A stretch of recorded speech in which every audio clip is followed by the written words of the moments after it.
মোৰ গাড়ীৰ ঘড়ীত এতিয়া নিশা 11:13 হৈছে।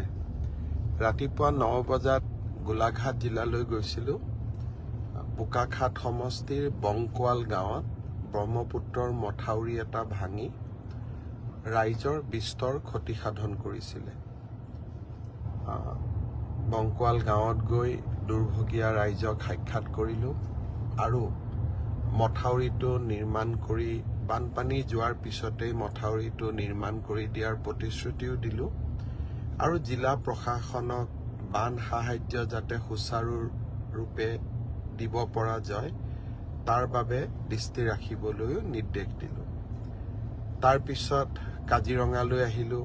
কাজিৰঙা অভয়াৰণ্যতো যথেষ্ট বানপানী, বন্য জীৱ জন্তুৰ যথেষ্ট কষ্ট হৈছে, অসুবিধা হৈছে।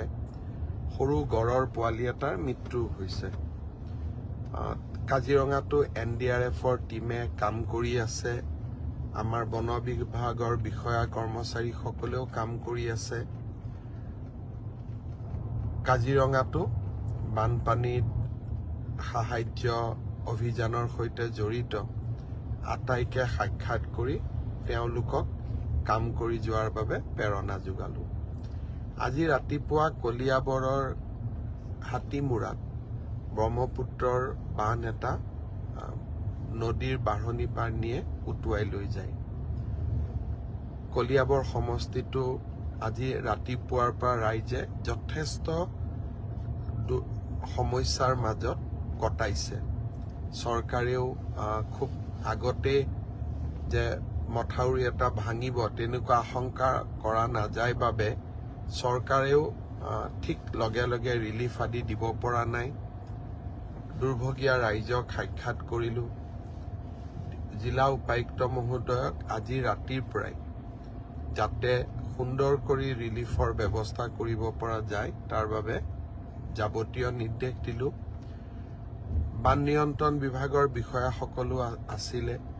মথাউৰিটো কিয় ভাঙিল, কেনেকে ভাঙিল তাৰো তদন্তৰ নিৰ্দেশ দিলোঁ আৰু এক প্ৰকাৰ ক'বলৈ গ'লে যে যিমান সোনকালে পাৰি মথাউৰিটো পুনৰ নিৰ্মাণৰ বাবে কাম কৰিবলৈ তেখেতসকলক মই যাৱতীয় নিৰ্দেশ দিলোঁ। ৰাতিপুৱা 9 বজাতে ওলাই গৈছিলোঁ।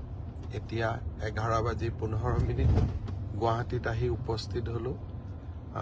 এটা বেদনাসিক্ত মন লৈ উভতিলোঁ। বানপানীত ক্ষতিগ্ৰস্ত লোকসকলৰ কষ্ট, তেওঁলোকৰ দুৰ্ভাগ্য দেখিলে